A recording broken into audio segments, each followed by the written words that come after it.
So, welcome to Heresy versus RoR+Modri in this one. The Brazilians this time, in 2-1, they actually played with LAN as well, so it was Miguel+Dogao and LAN. Now we have LAN playing with Heart in the main event of 2-2, so it's only Miguel and Dogao versus Gunji, Kamigawa, and Modri. Gunji and Kamigawa played in the qualifiers alongside Modri, but Modri only played one game, but that was an extremely important game. They were up against Bhakti and Kaposh. I think it was a 1-1 scoreline, and then they went to Natsokotra. And on Natsokotra, they went for Aztecs. And Modri went for some crazy arena push with the Aztec monks, and that is the reason why Aztecs is the global ban from Heresy. They know exactly that, okay, it's not Socotra, Modri is gonna go for his own monks. One thing I don't necessarily like is that there is still Burmese for RoR+Modri, and that might have been a bad decision to do, because if you ever want to do the same monk push, Burmese is probably your second best chance after Aztecs. Obviously the Aztec global ban is kind of killing the possibility of that super aggressive push over there. Forest Pond and Natsokotra for RoR+Modri are the home maps, whereas Heresy goes for Kawasan and Cape of Storms. Kawasan wasn't really played frequently in the qualifiers. I think we only saw like 1 or 2 games on that, so apparently players didn't like that map that much.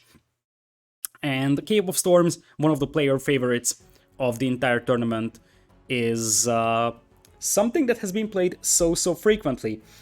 With that being said, we have Persians, Mongols, Malians, Chinese, Lithuanians for Heresy, Sicilians, Goths, Spanish, Cumans, Koreans for their second pool. Other side will be Britons, Italians, Franks, Berbers, Mayans, and Indians, Burgundians, Turks, Burmese, and Byzantines as the second pool civilizations. So quick look at these civs.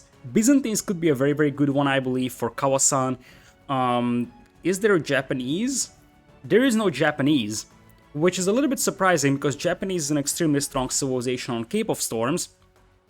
But we got Italians as an early pick for RoR, so I would think that they want to...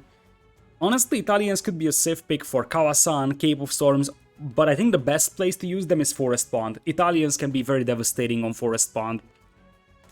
Maybe even something like Italians, Byzantines, or something comparable. With that being said, I think we are good to go to jump into game number 1. RoR, the team that upset Bhakti and Kaposh. Let's see if they can pull another upset in their group in this one. So we're gonna have Heresy versus RoR, and we will jump into game number 1. So we will have Miguel and Dogao playing on the left side of the map in yellow and red. Dogao is playing Chinese in yellow, and to the south of him is going to be Cumans for Miguel in red, interestingly.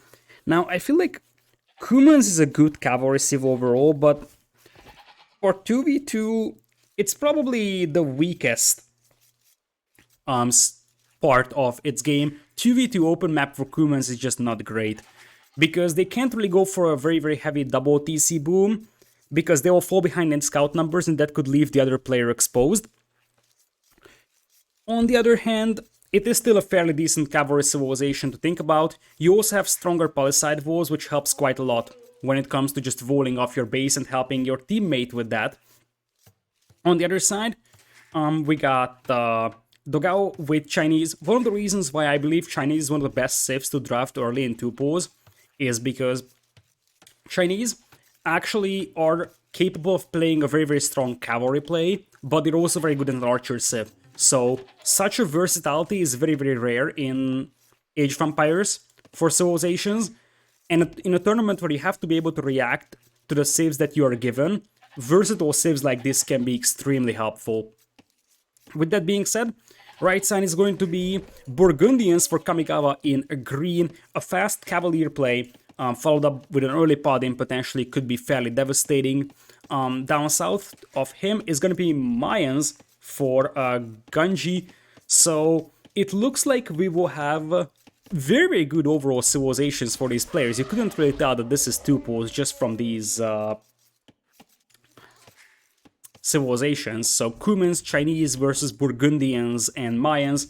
All of these are fairly legitimate civilizations, not something very, very wacky or surprising.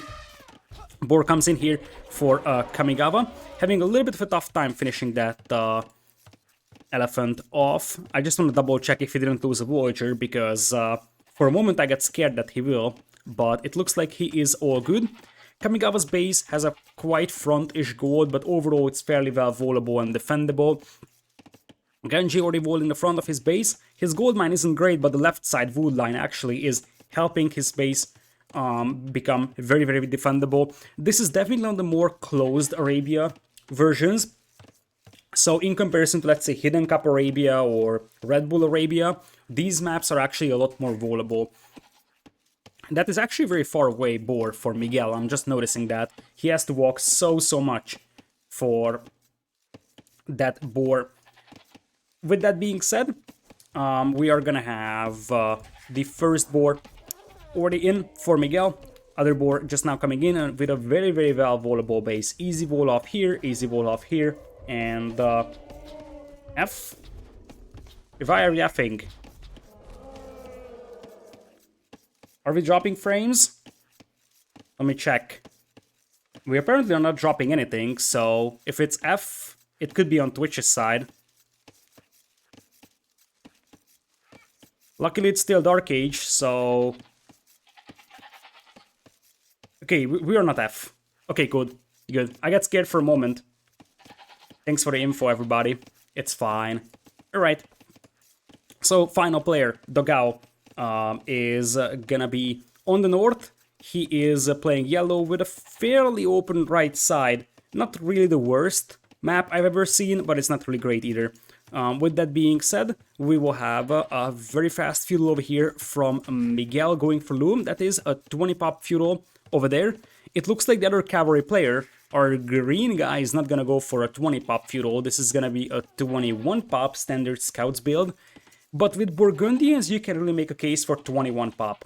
And the reason why 21 pop could work is because you can squeeze in an eco upgrade while you're going up, and that could be helpful. So, squeezing in horse color or double bit axe while going up actually helps quite a bit, I believe. So instead of going for a 20 pop scouts and not getting eco upgrades, 21 with an earlier double bit axe could help. And the reason why that can be helpful is because one thing that you're struggling for in early feudal age is wood. You need to make an expensive barracks, you need to make an expensive stable, you need to void yourself. So an earlier double bit axe can help immensely when it comes to wood income. So I like this composition quite well for our green player. With that being said, we're gonna have Voz coming in here from Miguel. As I mentioned, the Voz for the Cuman players team are actually stronger, which helps quite a bit on such an open map. And it looks like we're gonna have some big Voz coming in here for Dogao. Oh my goodness, those are some MBL level Voz. We're gonna talk about this, Dogao.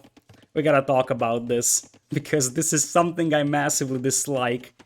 I mean, there isn't really an easier way to wall, but honestly, you could have just made a wall like this, and then this, even that would have been slightly better.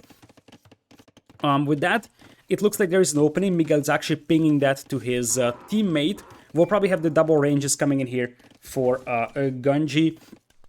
One thing I'm curious about for Gunji is if he knows about this hole, and he does, but he isn't really actually going for the Volov just yet. Some big pings over here from Dogao. I'm not sure what he's actually trying to tell his teammate, but he's trying to ping the base of Kamigawa quite heavily. We got a scout scuffle over here, which is apparently lost by Dogao.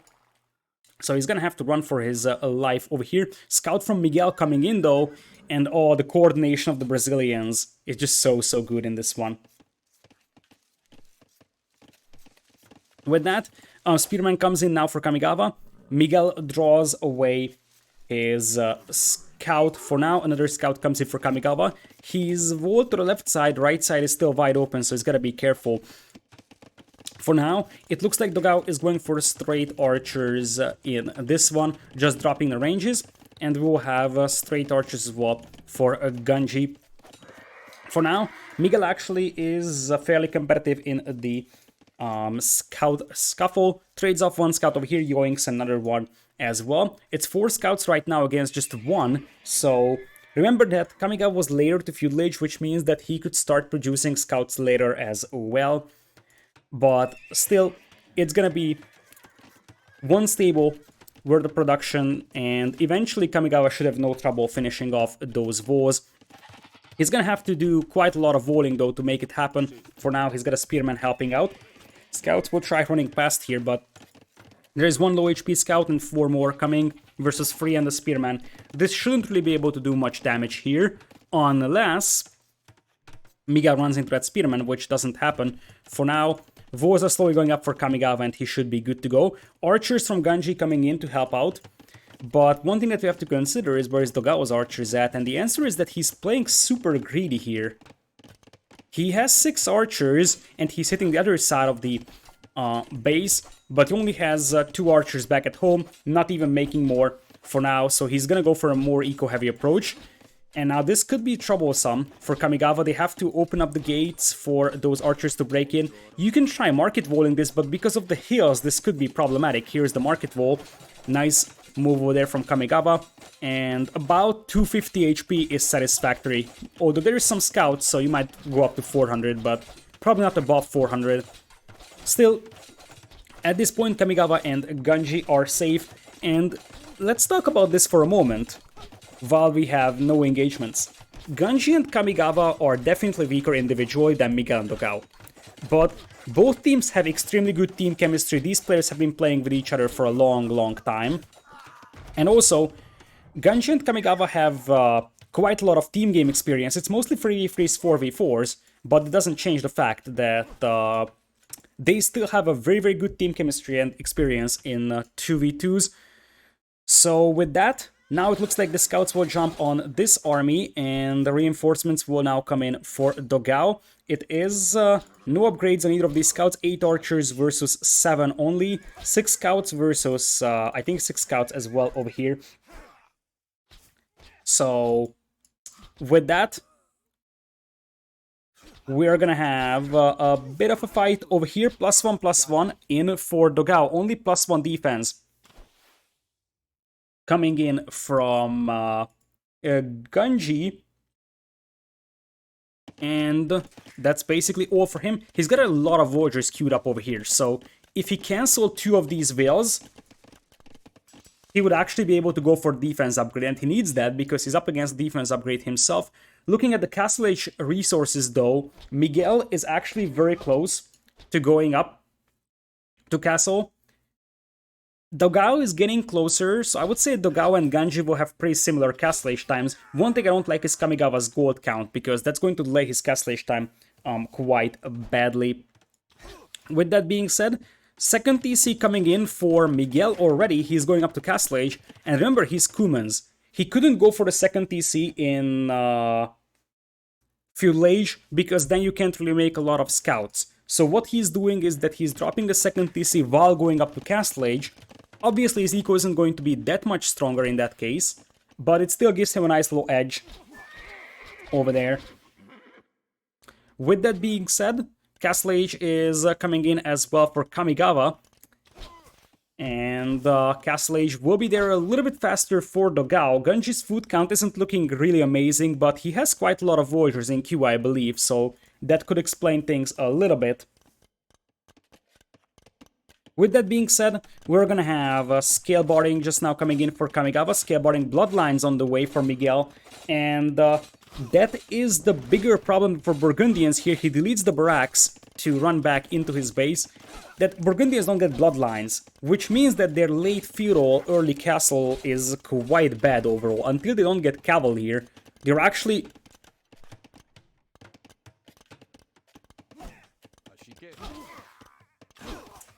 Oh, Kamigawa.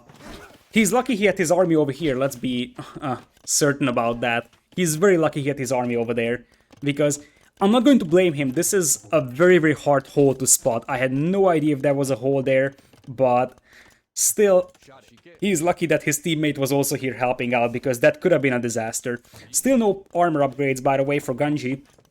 He's prioritizing Castlage. I like this second layer over there, rushing up the walls.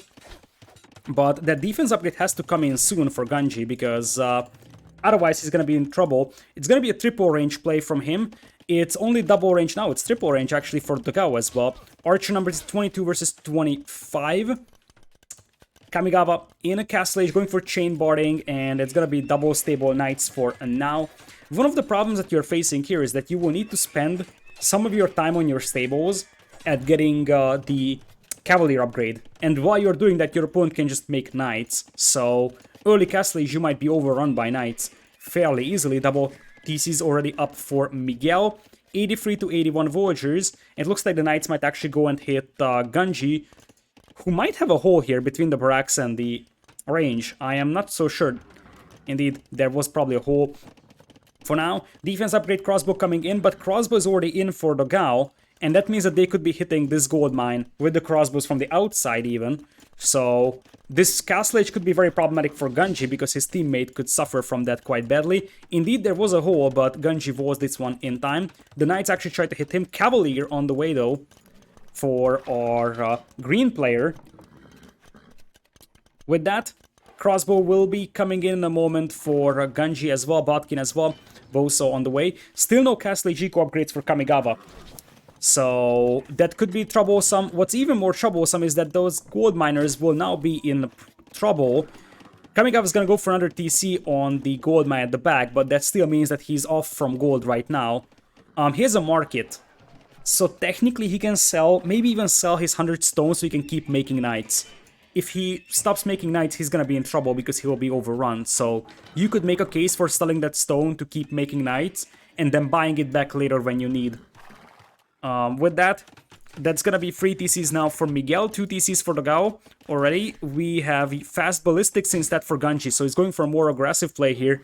Not prioritizing eco, he's gonna go for ballistics. It is fast stumbling though for Dogao. Dogao already has ballistics himself. Oh my goodness. Dogao is playing crazy, man. He's got ballistics, stumbling, and 2 TCs.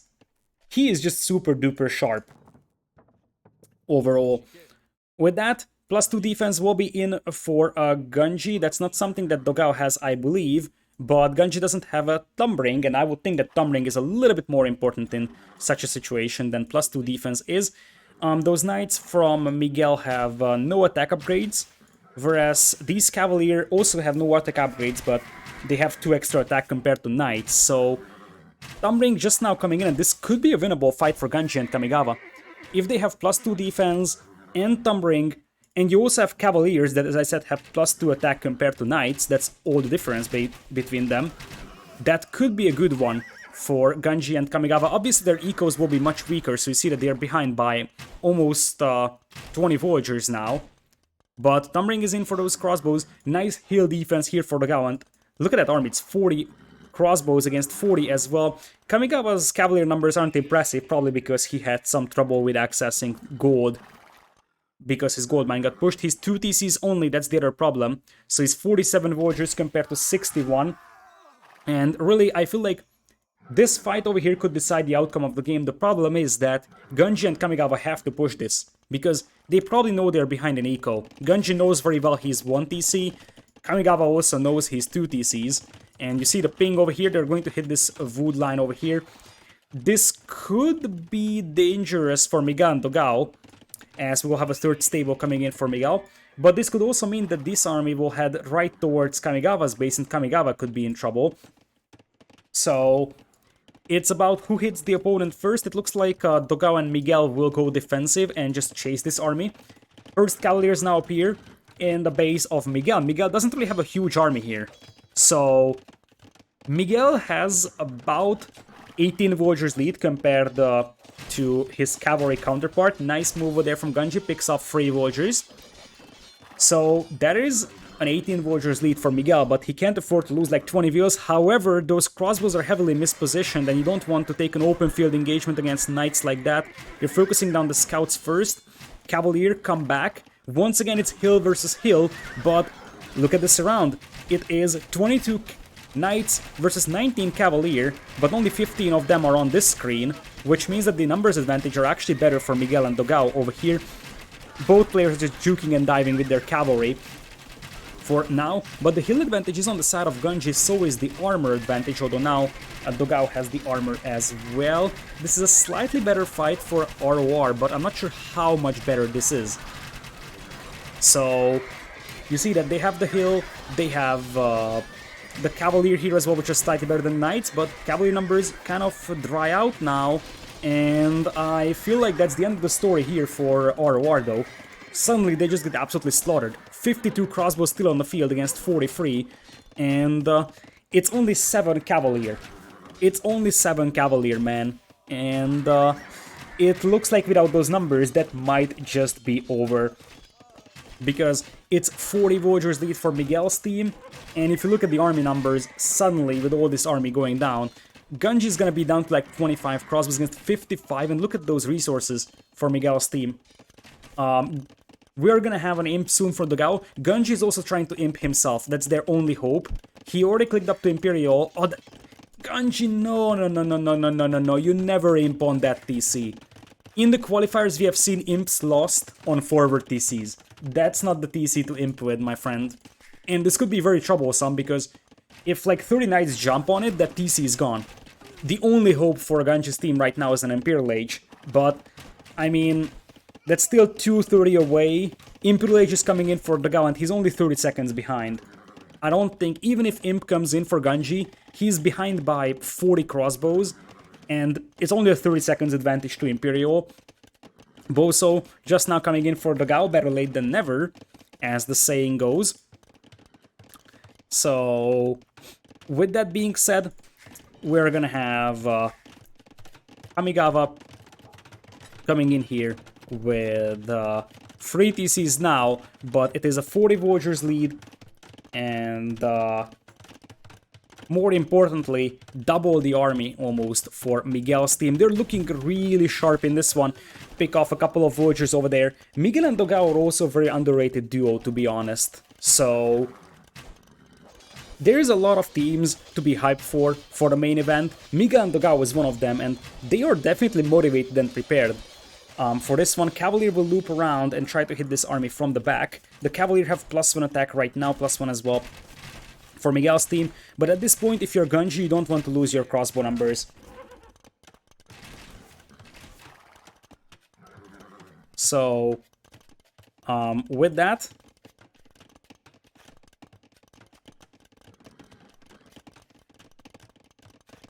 we're gonna have 71 crossbows only for Dogao. He's 20 seconds away from Imp, and look at that. They see that Gunji is an Imp, immediately retreat, because they know exactly that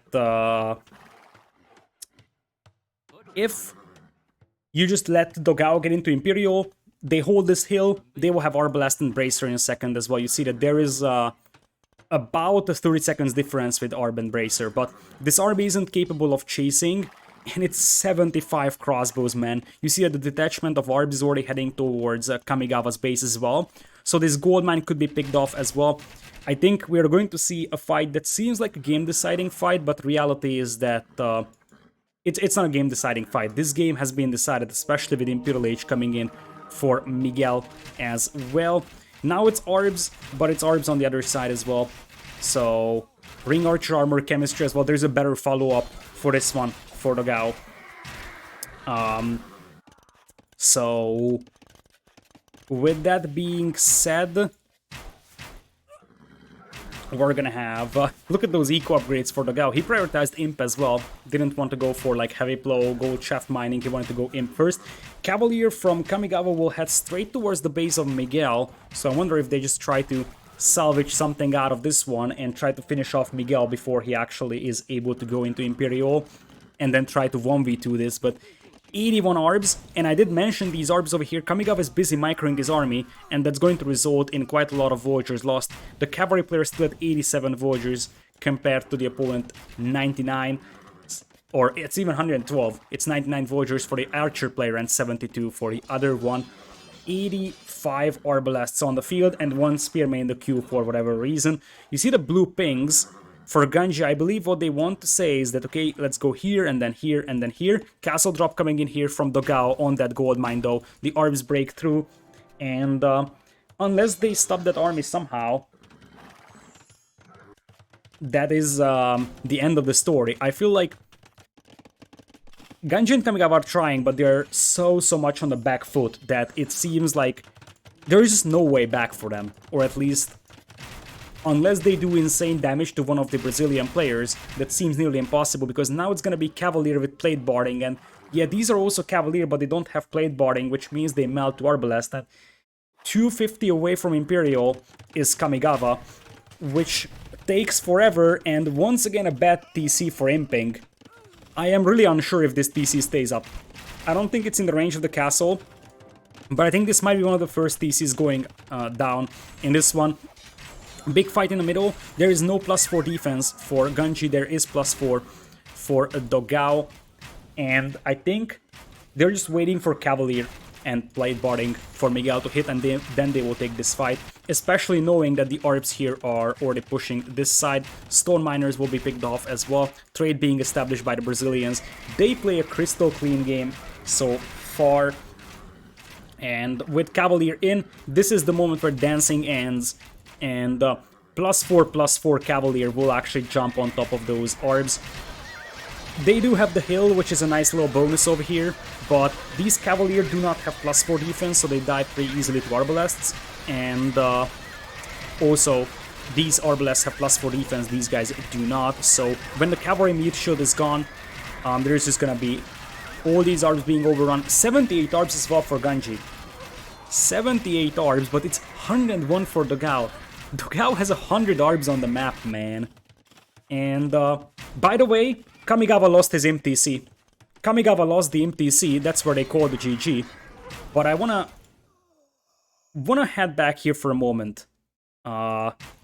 Before we actually end the game. Kids, this is why you never imp on a forward TC. And Ganji didn't get punished for this one, Kamigawa did.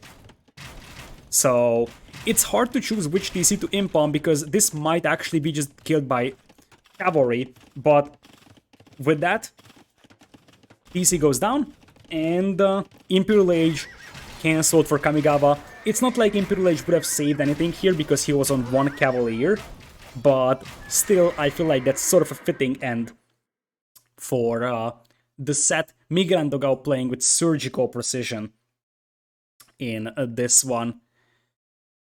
So with that, we're actually going to jump back into the lobby, but before that we take a look at the stats. I feel like Eco is going to tell us a lot, and you see that even though Kumans didn't play 2 TC from Feudal Age, it was a much stronger Eco for them, especially the transition to Castle Age was a lot better. So 10,000 extra resources for both players. I think that tells sort of the whole story over here. And with that, Miguel+Dogao win Arabia. I feel like if you are RoR, you probably don't count on Arabia that much though, because, well, Arabia is a map where most teams are very, very good. Teams like Miguel+Dogao aren't really going to lose maps like Arabia against potential underdogs. But with that being said, we will take a look at the whole maps of Heresy and RoR+Modri. So let's take a look. Miguel+Dogao have Cave of Storms and Kawasan, but we're going to the home maps of RoR+Modri, not Socotra or Forest Pond. Hard to say which is better for them. I would think that if it's not Socotra, then Modri steps into play. That's for sure. That's something that we know. But whether or not they choose that first or Forest Pond, I feel like not Socotra is a slightly better map for them, but they decide to go with Forest Pond. So the map, which is sort of a crossover between Oasis and Hideout, one of the favorite maps I have from the tournament. We did this map for 2 polls 1, and I remember the story where, as you see, Modri steps in now for Ganji's team.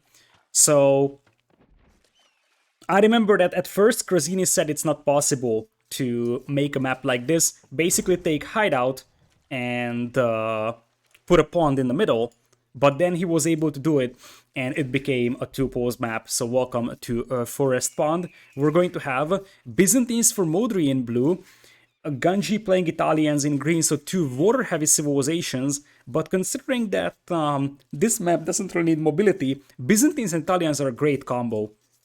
The question is, what are you exactly going to do against cavalry, or what is going to be your cavalry unit in this one? Because against cavalry you can go Genoese crossbows, or even Byzantine halberdiers work just as fine. But at the end of the day, I feel like it could be like a double archer play in late Imperial if we actually get there. Other side, we're gonna have Dogao playing a Spanish in yellow. Somewhat interestingly, could be thinking about long game as well, because Spanish trade could be very helpful here. Conquistadors could be particularly devastating. And on the other side, we'll have Persians for Miguel in red. So what we're going to see here from the Brazilians is an effort to have the Persian player fight 1 versus 2 on water. And I would think that Dogao is going to drop a castle most likely for Conquistadors. And this is one of the tricky things in this map. How do you actually balance your land and water spendings? If you have both players going for water, the problem that you're going to be facing is that you will just get castle dropped on the outside. But if only one of your players goes for water, you risk losing the fishing eco and you just get outboomed on water. So it's an extremely fine balance between water and land investments. And for now, Ganji is going to be playing Italians, probably going for water, and I would assume that the Byzantine player also goes for water, although that's not necessarily guaranteed over there. Especially considering that it's Modri, and you would think that Modri is being brought in here for some arena shenanigans, so to say, because at the end of the day, he played 1 game in the set they played against Kaposh and the Bakhti. That was the Natsukotra game, going for the Monk Rush. This is the first time he plays Forest Pond. Overall, goes for an early dock, so this is gonna be a fish boom. Struggles a little bit with the deer push, apparently. Eventually, he's gonna be able to get that going, but this deer really doesn't want to get eaten, apparently. Pushing it from... I mean, I feel his pain. It's hard to push deer sometimes, especially when you have to push it through palisade gates like that, and finally, the deer gives in, and he brings that one in. For now, you already see the first board being pushed as well by Dogao. Dogs are up for apparently everybody, so there will be some fishing eco as well for Dogao over here. We will see how much he commits to the fire galley fights. There's a chance he will fight fire galleys and delay his castle age, so that his conquistador play isn't going to be immediate. Instead, he just wants to make sure that their fishing eco is safe. But still, we're gonna have Miguel playing Persians. He should see 2 of his sheep arenas over here. Okay, now finds them. And decides not to push in the 4th deer. Soon clicks up to Feudal. And he's actually gonna go for Loom for his Voyagers. Makes some sense because you don't really want to use a Repair Voyager potentially to a Fire Galley or so. Loom comes in here for Ganji as well. So it looks like we're gonna have identical fuel age times for the Persian and the Italian player. Whereas the big question is, what is Dogao up to? Dogao is 6 on wood, so there is probably a reasonable chance for a fast castle here for him, but he's going to add a considerable amount of fishing eco for himself. Other side, Modri is... what is Modri up to, though? He could just go for fire galleys himself, and Byzantines and Italians would win water for you quite easily. The question is, what do you do against a potential castle drop? So, you gotta win water fast and then capitalize on the fishing eco, because if you do that, you can still catch up in castle age, I believe. So if you kill Dogao's fishing eco fast, then you can actually catch up to his fast castle fairly nicely, I would say.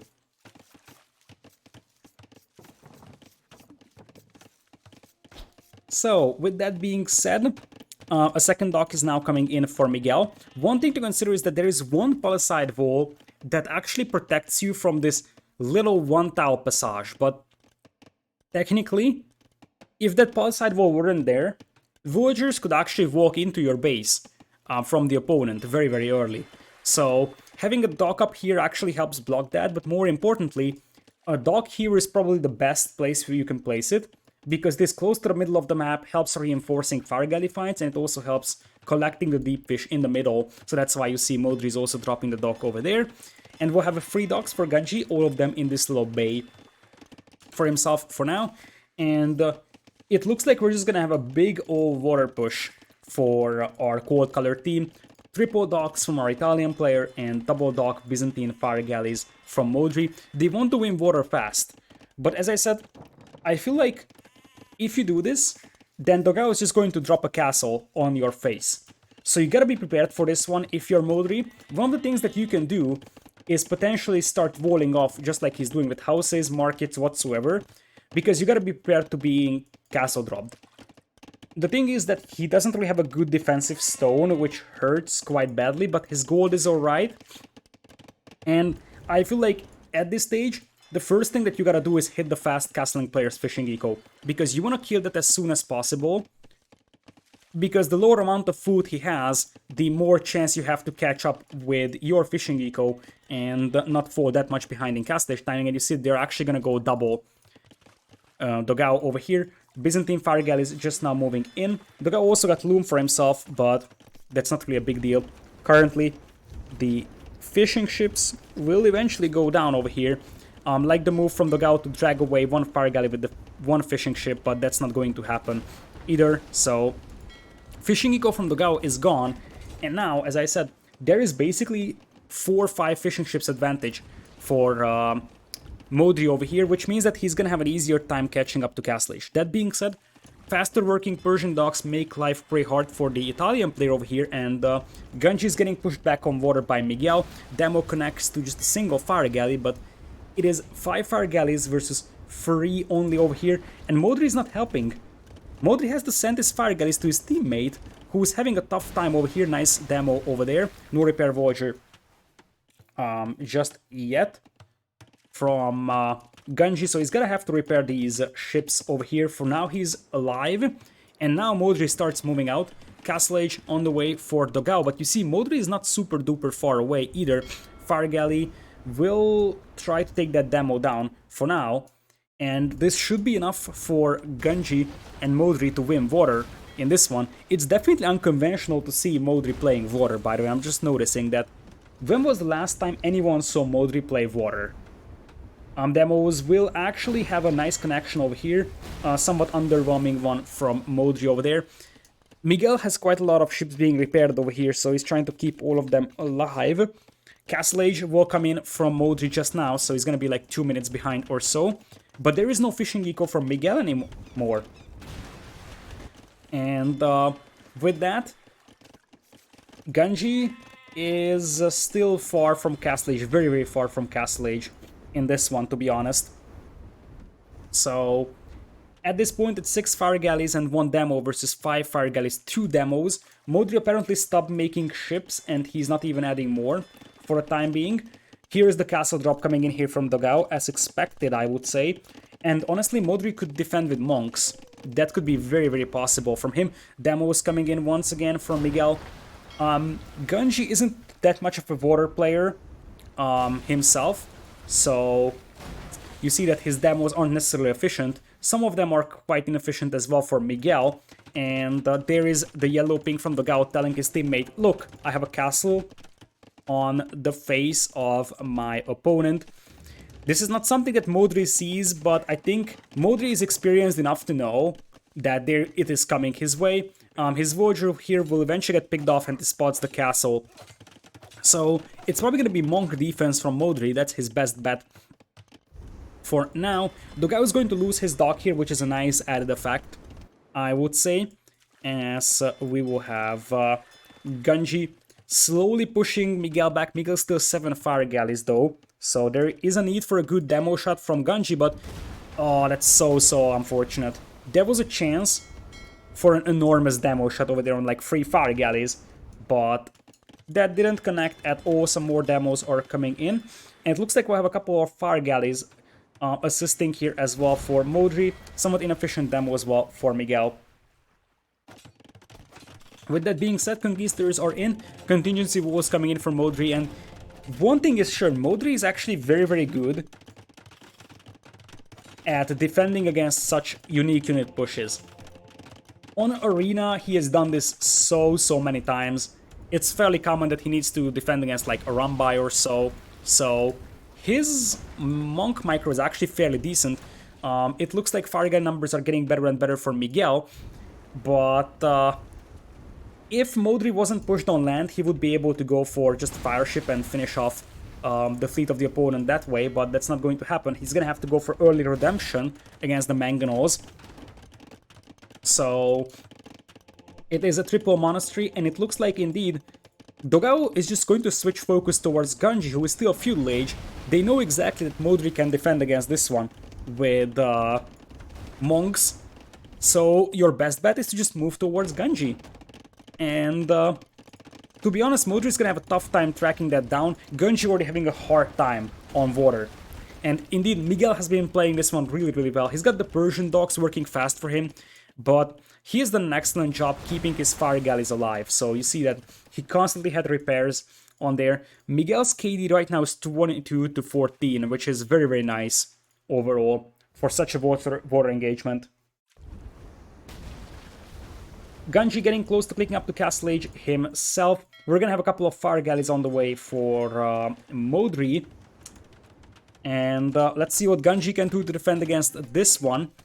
His situation is sort of comparable to Modri's situation. He's got a second layer in here. Castle Age is on the way. So this might not be the end of the world for them. But still, Miguel is doing an insane job holding water 1 versus 2. And he's on the way to Castle Age, so he will go for the fire ship upgrade pretty soon. Conquistador is now trying to get through the walls here. There is no chance to get through the walls easy over here unless there is a hole that we didn't notice. If there's a mangonel, that could be helpful, but for now Modri is safe, and Modri has to go for War Galley upgrade himself and try to take water back.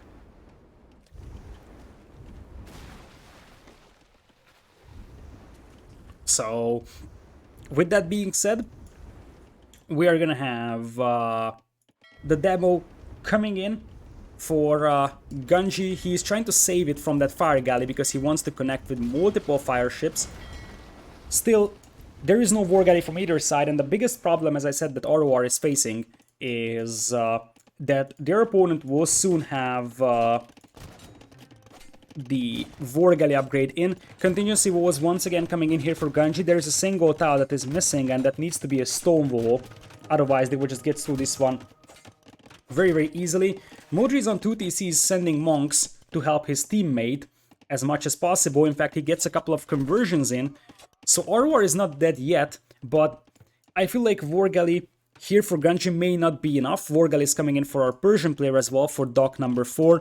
Only 3 docks for Ganji. One thing to consider though is that there is still some fishing eco for Modri, and overall Modri's eco is very good. 61 eco compared to the opponents that have 44 and 48 respectively. Fireship is in a slightly faster for Miguel, but there's 2 demo rafts. These demos have to have big connections. Speaking of big connections, one of them was fairly big, the other one was very underwhelming. Demo is now coming in as well for Miguel. The problem is that, oh my goodness, what is that demo hit, man? And if you would have to summarize why Miguel's winning war, is because he's actually having better demos than his opponent does. That also means that it's not just about, you know, Genji not being good with the demo micro, it's about Miguel reacting very nicely to those demos. That was also a good trade over there for Miguel, so it's still 8 fire ships against merely 3 over there. And also the faster working Persian docks help quite immensely. Modri's fishing eco goes down as well. One thing that we should consider though is that Dogao wasn't able to do that much of a damage. Miguel is still fighting Vorn, and sneakily behind this one, Modri's at 61 eco, he's on stone, and he's close to clicking up to Imperial. So, with that, he could actually go into Imperial, trap down this castle. Castle drop is gonna happen in the face of Modri, and he opened up his base and the Conquistadors could just run past. This could be a disaster for Modri. This could be a big disaster for Modri, man. I mean, he's almost guaranteed to lose this TC here. I don't think that he can actually stop that castle. He's not far away from Imperial, and a defensive castle could come in here any moment. Imperial Age will be on the way for Modri as well. He's got 2 buildings for that, so he can go up immediately with this TC. Which TC is he using to Imp? Hold on. Okay, this is the Imp TC. I get scared for a moment he's using this one, but no, that's not the case. So he can trap down the opponent's castles over here. Demo coming in right now for Ganji. Sinks only 1 fire ship. Once again, very inefficient demo hit.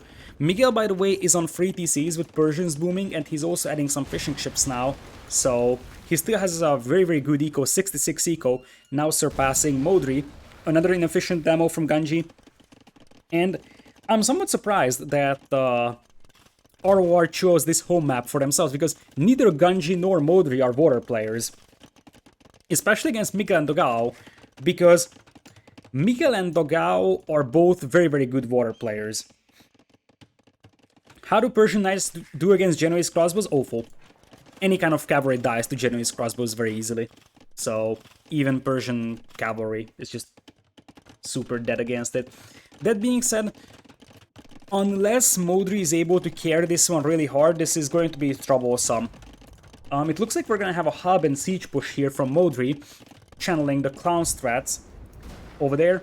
At this moment, Miguel's team now has a 20 Voyagers lead, mostly coming from the fact that Dogao is actually having a much better eco than Ganji. Ganji doesn't have the food eco to keep 2 TCs working. Ganji right now has 1 Voyager on food. He's got 1. He's mining stone very heavily, so he wants a defensive castle. One thing that you shouldn't underestimate, though, is that, guess what? If you lose water, your opponent can land in your base. So there is a chance we could see a transport ship. It would be reasonable. You could make a transport if you're Miguel and transport the Conquistadors of Dogao to the back of Ganji's base. That's why this map has so many layers, even if you feel like that was a big demo hit over there. Even if you feel like, hey, we can't push on the outside, you can just jump into a transport and push from the water. Those were some very, very nice demo hits from Ganji, and those were extremely vital at making sure that he didn't completely lose water. There was an inefficient demo there as well. We will have another batch of monks coming in here. Traps being set up to trap down castles with block printing and theocracy. The clown shall be unleashed. And don't underestimate Modri with monks. I mean, he had an insanely good game against Infinity Legends in last round. Oh, Modri. The resident arena clown has a random monk here. Here on this map. I mean, that's probably the furthest possible place away from Modri's base, and he converted a Voyager there just because he's Modri. Anyways, he needs to set those traps up very fast and start trapping down those castles. If those castles go down, Dogao isn't really gonna have any army production, although he's on 4 TCs. And I think he will just switch into cavalry. So, from Modri's perspective, hub and siege could be a reasonable thing to do. He's trying to save this TC as well. 2 traps shelling that castle, but I think that TC will go down unless there is like at least 2 or 3 Voyagers dispatched to repair. For now, it looks like Miguel has 1 water, and that leaves the back of Ganji and Modri base very, very exposed. And this castle goes down. The TC is safe for Modri. Over here, you got the other castle slowly going down. Modri is on a timer, and you can tell that Dogao knows that as well. Dogao's gonna go like 5 layers of stone walls. This lady is gonna be like, let me in. Let me in. But nope. That's not gonna happen, unfortunately. For them, another castle drop coming in here, and oh boy, oh boy. Oh boy, that castle might not go up, to be honest. It looks like Dogao will not commit against 5 monks, although you could technically take a risk here, because stopping that castle would be an extremely huge advantage overall. If that castle goes up, you will have Gembos, and Gembos will just melt the Conquistadors. The problem that Ganji will be facing is that he doesn't really have the tools to take that castle down, and his opponent is gonna be Imperial Age. So Dogao will just make traps and trap down buildings. And Modri is gonna have to help out on this side. Triple layer fortified walls, man. What is this? Triple layer fortified walls from Dogao. He's actually getting fortified wall faster than Boso. Oh man. Castle coming in from Miguel in this one as well. So they will just sandwich Ganji in between them. Miguel is on the way to Castle Age. Or Imperial as well. He is gonna go for Cavalier here. Here is something to think about. What are the Spanish going to do? Because this is 2 late game cavalry civs, right? Elite skirms. Dogao's gonna go elite skirm because these 2 civs don't match up, and oh, it's a trap cut. Modri is trying to trap cut this. He's not going through the walls, he's going through the forest, and he's got a converted conquistador here stopping the villager. All those walls for nothing. Oh my goodness. It's a trap cut. I think you need 1 more tree being cut down. Now the traps don't have 100% accuracy against the trees, but it's still easier to chop down trees. Walls are extremely hard to take down with traps, but you can trap cut your way through here. We got markets being set up by Miguel. So Spanish and Persians don't match up really well here because both of them are late game cavalry civs. But Ganji on the way to Imperial as well. We will have conscription coming in here for Dogao, so he's not actually prioritizing trebs over there. And honestly, I like the hub and siege on the left and the Genoese crossbows on the right more than what Miguel and Dogao doing, because Dogao's gonna have skirms, congrats, that doesn't stop this push, or at least not sustainably, especially if there is Rams supporting. But on the other side we'll have cavalry from Miguel, but Genoese crossbows will just take them down. Still, you have to keep that castle up in order to be able to produce Gembos. That's your biggest production bottleneck, so you might just get overrun by cavalry. That's the bigger problem. Elite skirms are now in for Dogao. Spanish have fully upgraded elite skirm, so they're definitely viable from that perspective. Still some random conquistadors around, as Modri is just gonna be like, okay, I'm gonna stonewall myself and you can just, you know, die here. With that being said, that is not a castle that goes up for Miguel, as Ganji is somewhat starving for gold. The knights are soon coming in though, the TC goes up, but I'm not sure how long this is actually going to stay up, especially now that you have opened up your walls. And even though Gembos melt knights, that's only 3 Genoese crossbows with no attack upgrades. And Persian knights deal a lot of damage against any kind of archers, and oh my goodness, that's a lot of knights. You will be easily overrun, and you have to keep that castle up. If Italians don't have Genoese crossbows, then they just lose against cavalry really badly. Modri apparently mismicroing his units, losing all of his halberdiers over here. I said Genoese crossbows melt knights, that's correct. But these Genoese crossbows don't even have fletching. And it was like 15 knights against 3 Gembos, so obviously they will just lose that. Genoese crossbows are extremely good at dealing with knights if you have good numbers. With that, this castle goes down, and that means that the game is over. This castle was also halted, but really I think the clutch moment of this game was Miguel 1v2ing water. He actually won water 1 versus 2, and that allowed Dogao to do whatever he wanted. Dogao didn't really have a great game in this one, by the way, so his Conquistador push didn't accomplish much.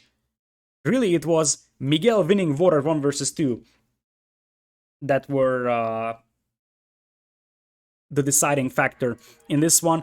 And Italians don't stop heavy cavalry without Genoese crossbows. That's the tricky thing. If you get to Genoese crossbows, they're extremely good at dealing with cavalry. But if you don't have Gembos, they just are awful. I think they don't have halberdier. They do have blast furnace, not sure about infantry armors. But Italians require Genoese crossbows to deal with cavalry, and that wasn't really a possibility. So with that, we're gonna go back to the lobby. In this one, Miguel+Dogao leading 2-0, and that means that we're going for not Socotra, which could be once again a map where you bring in Modri to do some decoration. So, in the qualifiers against Bakti and Kaposh, Modri played this game, and he actually did so with Aztec monks. So the Aztec global ban is for that. With that being said, before we actually jump in there, let's take a look at the map itself.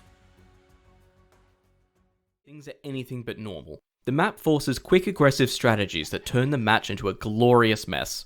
Players begin in an arena of death, herded together by the ring of trees. With incredibly short rush distances and no available stone, aggression is the only defense players have.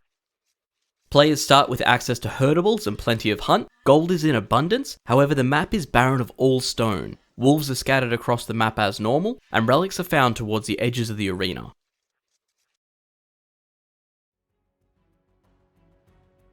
Alright, I think it's time to go. Game number 3, deciding game. Even if RoR loses, they're not out of the tournament, but they will have a tough time in their group if they lose. Quick look at the teams and groups in the main event. They are in the same group as Aftermath with Nikov and Vietnam Legends Bad Boy Song Song. It's going to be tough for them to beat AM as well. I think Vietnam is defeatable for them if they actually get there, but only 2 teams advance from each group. We will see Aftermath, Nikov versus Vietnam Legends later this day.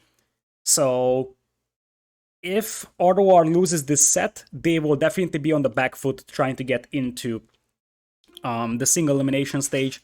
With that, we'll jump into the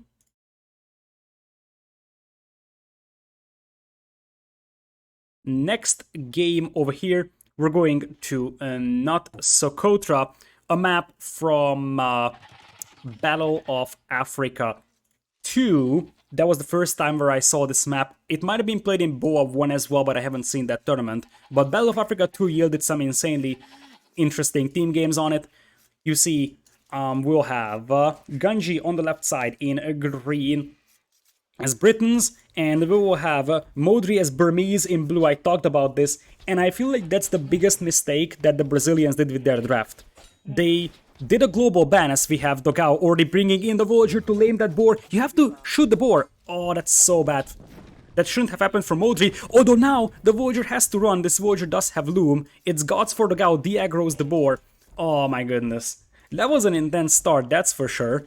Modri should have shot the boar first so he can lure it in before it actually gets taken away or killed. Still, heal advantage is now on the side of Dogao, HP advantage as well on that scout, and you will probably see the second boar being brought in. Is there even a second boar?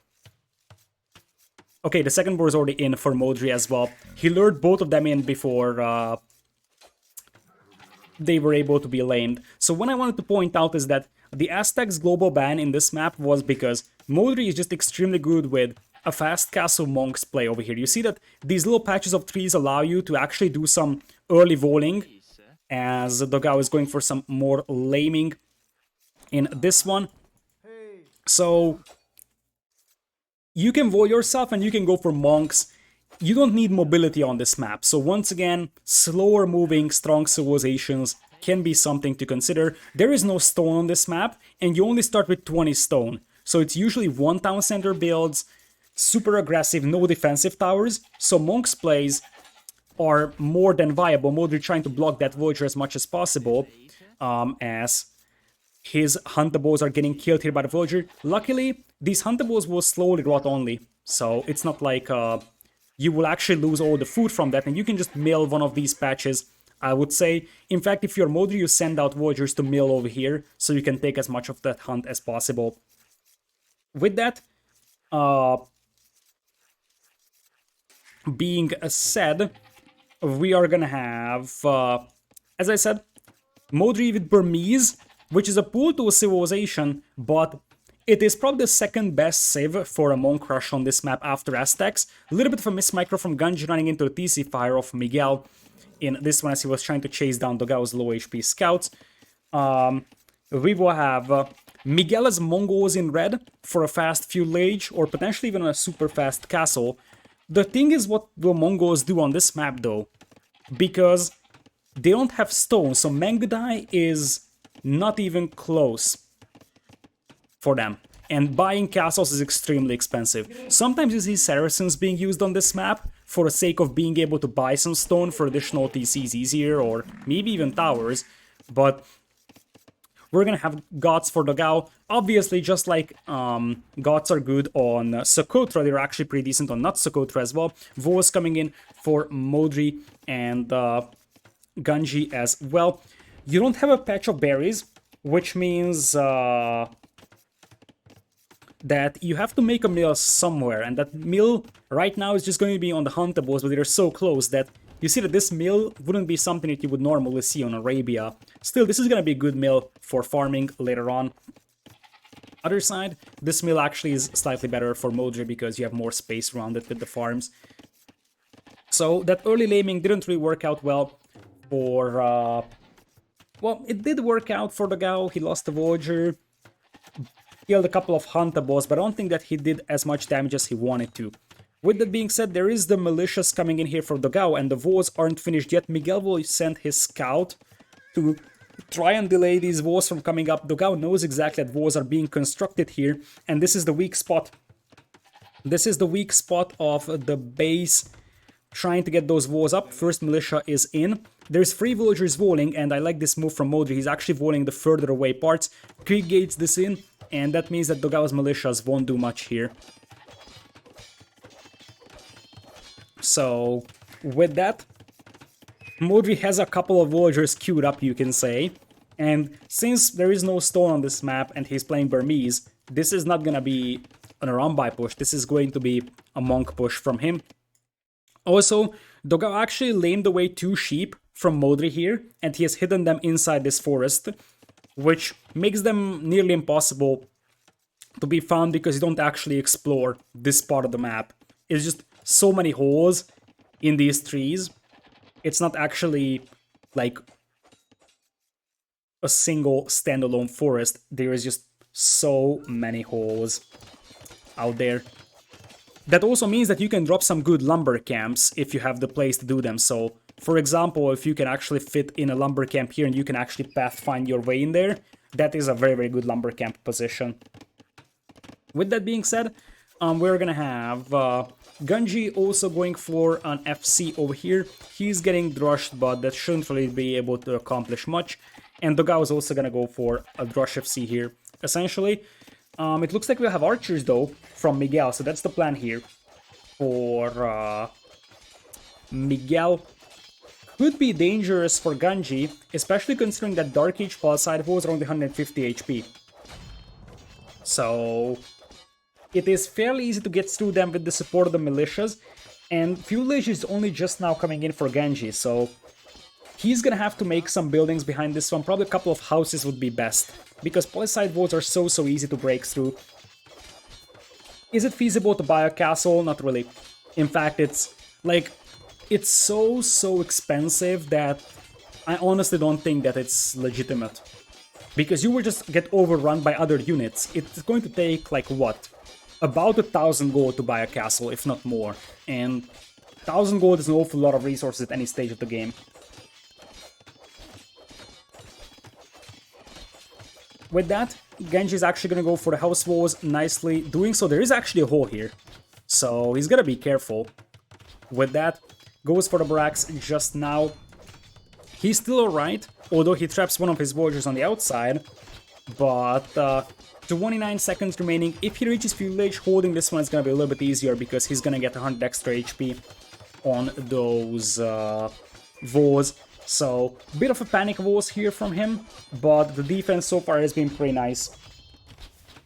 Other side, we do have slow Vos coming up for Dogao, who's going to play Knights, and Gothic Knights are actually fairly reasonable. It's going to be a stable blacksmith type of a fast castle.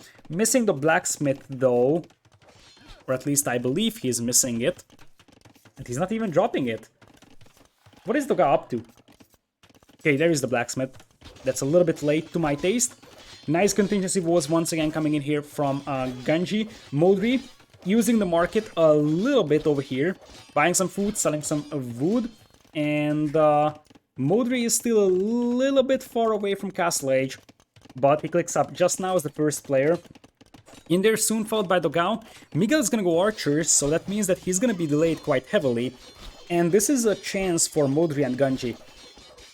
Because one thing that you have to consider is that if Ganji opens a couple of skirmishers, he will be able to scare away those archers. And then he's gonna have crossbowmen faster. Which is, I think, a huge advantage at this stage. The scout will run into the TC fire and will eventually lose its life to the scout. So the earlier Castle Age for Ganji with the faster working Briton ranges could allow a decent amount of crossbows to be fielded here fairly soon for Ganji. He doesn't have any... Actually, he has fletching over there. Fletching is there as well for Miguel. So you probably make 2 or 3 skirms and then keep making archers. For now, you will just hold this and then move out with the crossbows. Second stable coming in for Dogao. He's gonna go for knights. But knights against the monks play is gonna be problematic. This is the time to make your bets on how many monasteries we're going to see from Modri. Because I would think that like Modri could go up to 4 or 5 monasteries. We have seen, I think in the qualifiers it was something like 7 at the end of the game. He opened 4 and then just went for 3 more or so. Yeah, I would think that at least 3, but 4 seems more likely. It has to be a monk's play from him. And let's take a look. 1, 2. He can afford a third one. There's the third one. And we'll see if he actually goes for a fourth one over here as well. That's just Modri's playstyle over here. Modri is one of the best monk micro players out there. As wait a second. Wasn't Ganji close to FCing this? Hold on. What happened to Ganji? I thought he's going to Castle Age. I actually firmly believed he's going to Castle Age. Where is all his food at? I mean, he had to go for some archers, sure, but he was just so low on resources, and his resources were looking like Castle Age. Oh, he decided to get double bit and fletching. Yeah, that makes sense, but that hurts quite badly, because now his opponent is gonna beat him to Castle Age, and those archers would just get picked off by the knights, so... disaster for Ganji. In retrospective, that might have been a bad decision. It's hard to evaluate at that time, and I don't blame him for going for fletching and bit axe. Maybe going for extended feudal, but in retrospective, that seems like it's not going to work out well for him.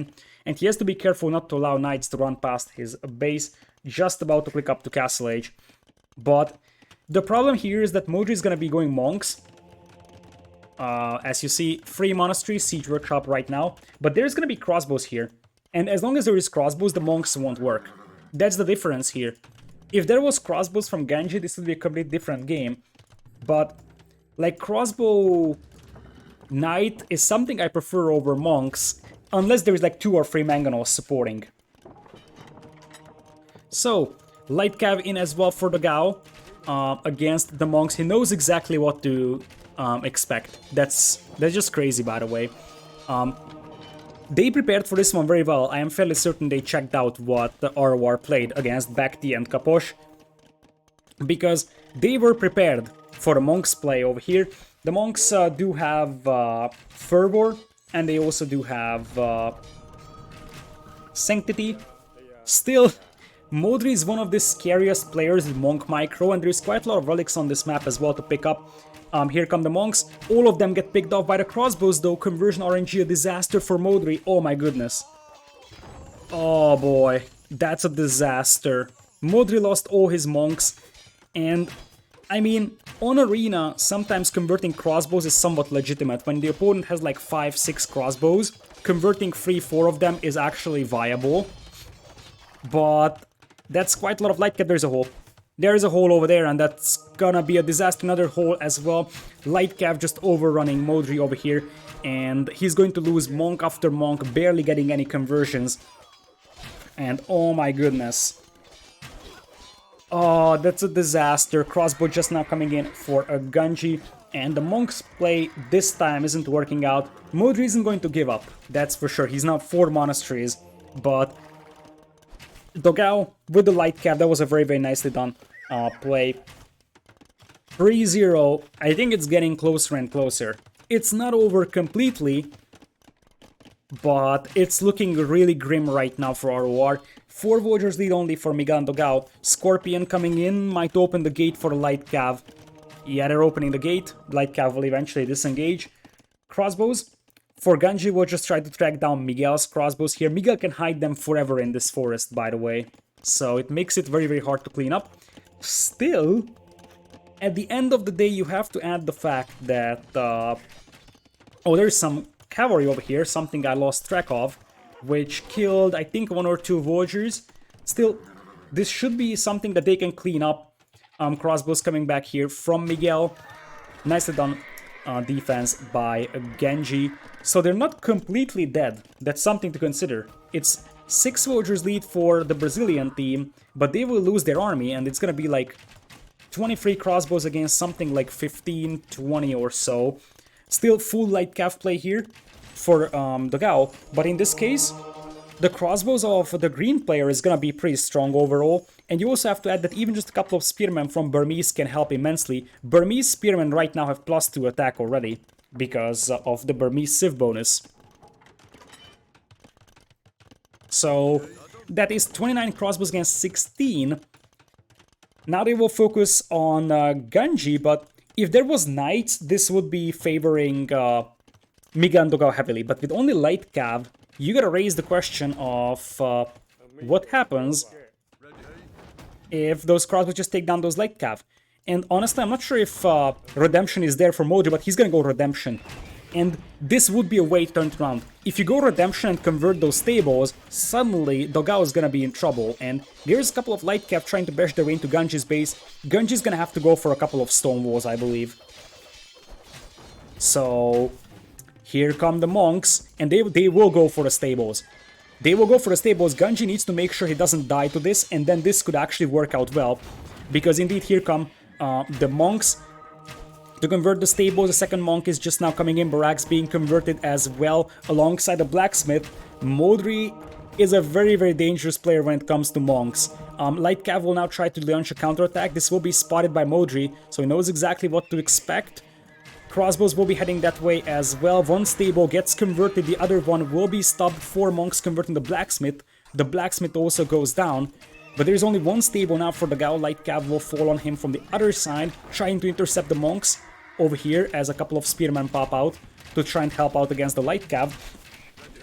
We will have 33 crossbows over here on the field. Now 42 for Genji and only 20 for Miguel. Miguel's got ballistics, so does Genji, but it looks like the other stable could go down. Dogao has to replace his stables, and he's doing so right now. Gets husbandry to make it a little bit easier to catch up to those monks. Crossbows being mispositioned here quite heavily, and you could actually try converting that stable now. Once again, Imperial Age on the way for Miguel though, and one thing that's somewhat underrated is that Mongols do have Arbalest.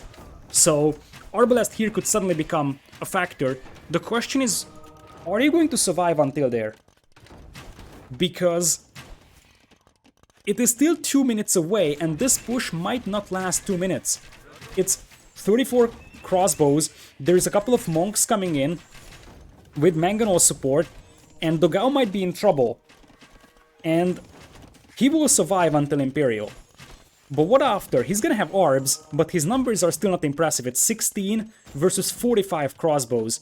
And it's an all-in Castle Age push from RoR, but this is the time to shine, and this was an extremely important win for them in the previous round when they won against Bhakti and Kaposh on this map.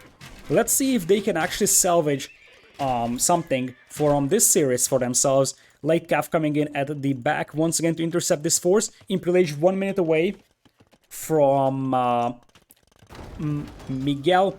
This is a nice find over there. Picks off 2 monks that are coming in. Only a couple of monks on the field for Modri. So he apparently stops making monks.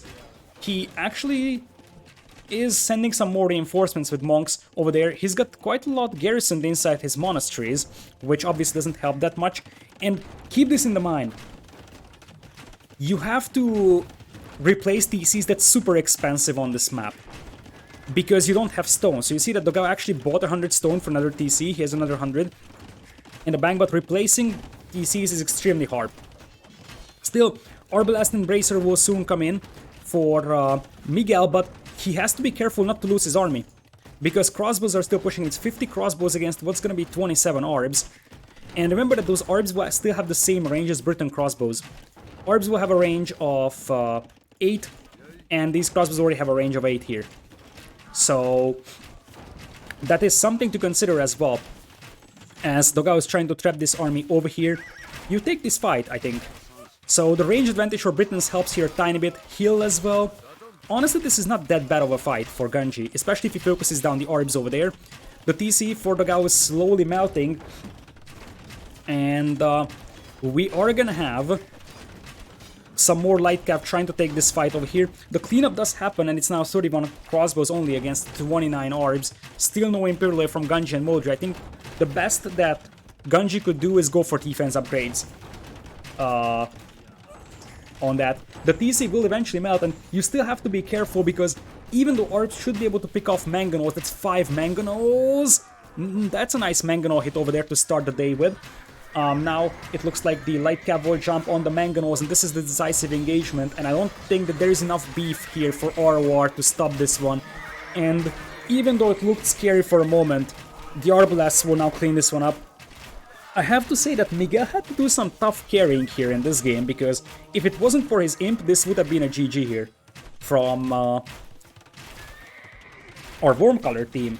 So Miguel has played really well in this one, I have to say. Now it seems over, to be honest, because it's a smaller army, but it's 26 Arbs, and I mean, what are you even going to do here if you're Ganji? He's trying to get some defense upgrades in here for himself.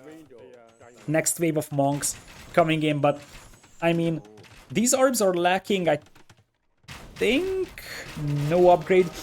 We're gonna have monks. Monks trying to convert Arbs over here. They're not giving up on this one, that's for sure. Eco-wise, Ecos are still dead even. And that's a lot of monks. That's a lot of monks, and many of those Arbs actually get converted here, which feels like it's not a big deal, but it actually is when you lose like 10-15 Arbs to conversions. Only 16 Arbs now. Only 16 Arbs. Where is the army at from Miguel, guys? 11 RCC, only 53 eco. Plus 2 defense now coming in. He's at 8 Arbs. Oh boy.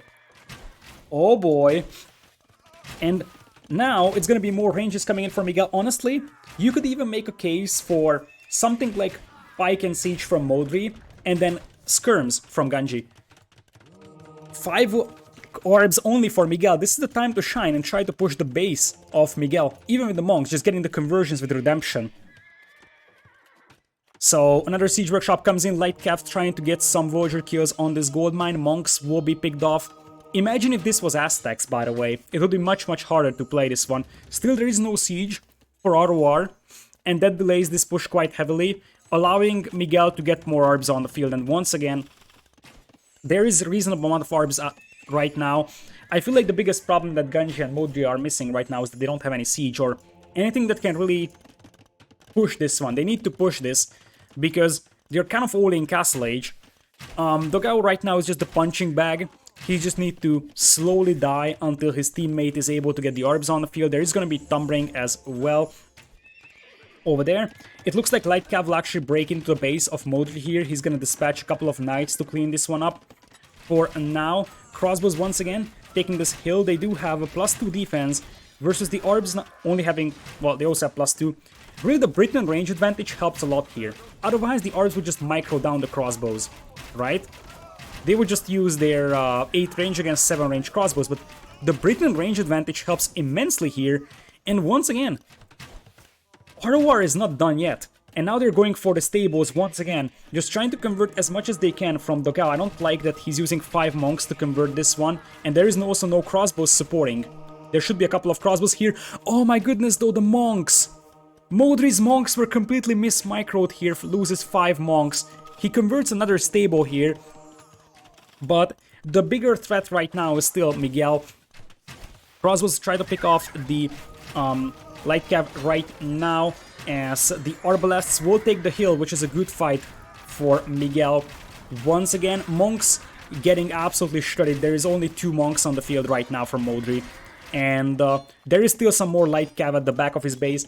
Dogao is using those light cav really well, and Miguel and Dogao also look like a very dangerous duo over here. There's still 30 more crossbows coming from the left side, so Ganji could still apply some pressure here. I think in this case, you could still make a case for a lead skirm, because Dogao doesn't have a lot of light cav on the field. I mean, it's not really going to be sustainable. Modri lost a lot of villagers, by the way. Modri lost 21 villagers in this game to these light cavs, so he's really struggling cleaning this one up. So at this point, the problem is that the crossbows are not sustainable against the ARPs here. So you gotta bring in some elite skirms. I know exactly that light cav will just overrun them, but you won't hold with crossbows against ARPs for this long, that's for sure. Hill advantage once again on the side of Ganji here, but with some meat in front in the form of light cav, this should be enough to clean this one up for Miguel and Dogao. And you see that Ganji's base is now getting pushed on the left side. His gold mine is going to be exposed. 46 army against 21. Modri's team calls the GG. They definitely delivered an interesting game over here, and you gotta wonder what would have been the case if it was actually not Burmese but Aztecs. That Aztecs global ban was extremely important for Miguel and Dogao.